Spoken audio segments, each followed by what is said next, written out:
सभी छात्रों को नमस्कार। कल हमने पार्ट 3 अनोखा ढंग पढ़ा था।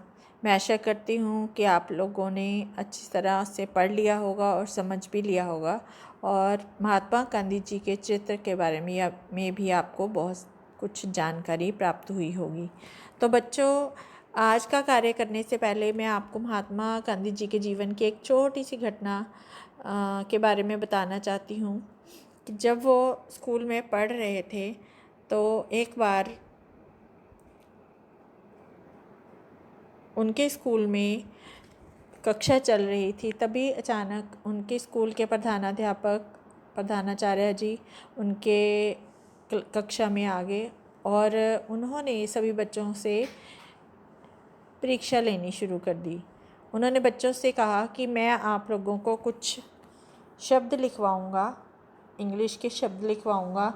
आपने उन अंग्रेजी शब्दों को अपनी कॉपी पर लिखना है।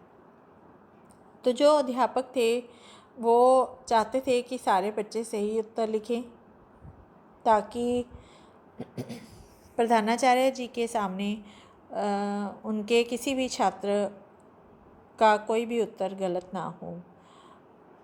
तो टेस्ट या परीक्षा लेने के बाद प्रधानाध्यापक जी ने अध्यापक को कहा कि वो सभी छात्रों की कॉपी इकट्ठी कर लें ताकि वो देख सके कि कितने बच्चों ने सही उत्तर दिया है और कितने बच्चों ने गलत उत्तर दिया है।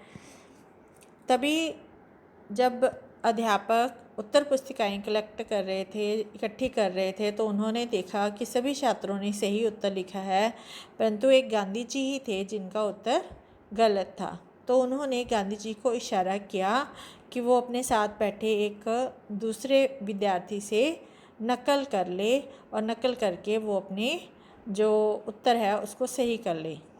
परंतु गांधी जी सत्य के उपासक थे। वो कभी भी झूठ नहीं बोलते थे और ना ही वो नकल करने को अच्छा समझते थे।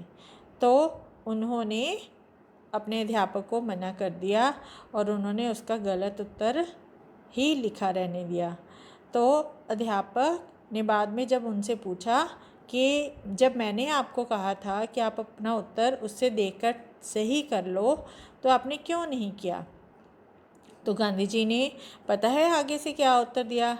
गांधी जी ने कहा कि मैं नकल करने को पाप समझता हूँ, इसलिए मैंने उससे ये उत्तर नहीं देखा और अपनी बुद्धि के बल पर ही जितना मुझे आता था उतना मैंने काम किया। तो इस प्रकार बच्चों, ऐसी बहुत सारी छोटी छोटी कहानियाँ हैं जो उनके जीवन की हमें प्रेरणा देती हैं।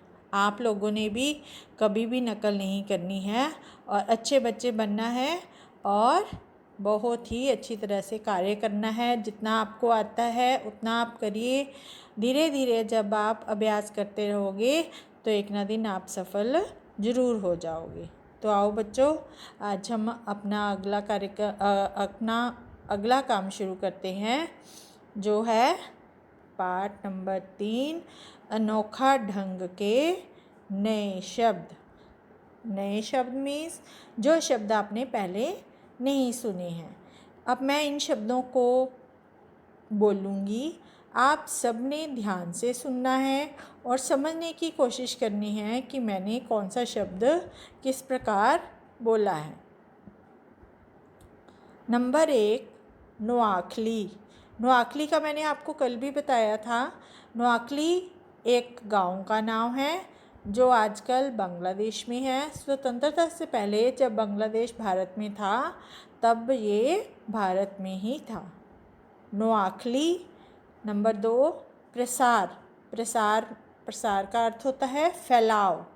गांधी जी शांति का प्रसार कर रहे थे। इसका भाव ये हुआ कि शांति का फैलाव कर रहे थे। वो हर घर तक, हर गांव तक शांति का संदेश दे रहे थे। प्रसार। नंबर 3, व्यवस्था। नंबर 4, जुलाहे। जुलाहे का अर्थ मैंने आपको कल भी बताया था, कपड़ा बुनने वाला।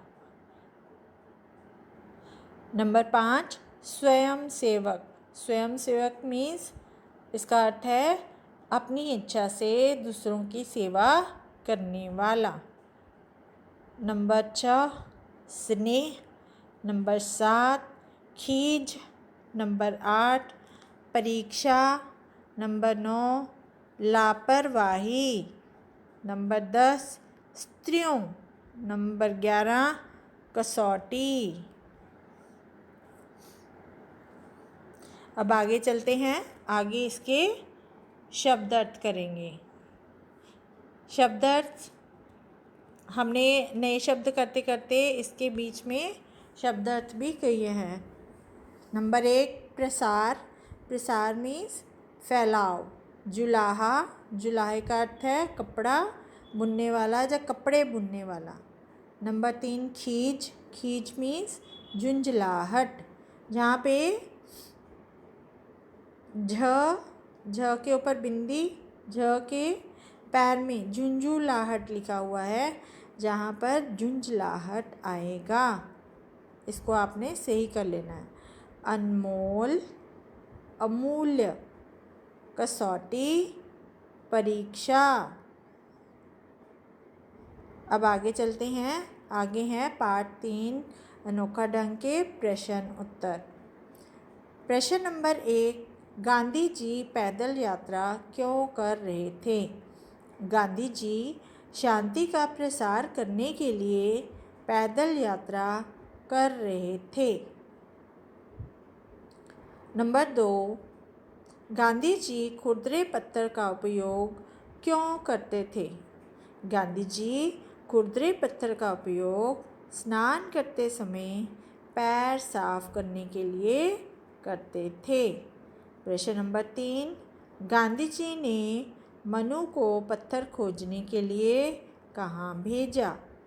उसका उत्तर है गांधी जी ने मनु को पत्थर खोजने के लिए जुलाहे के घर भेजा।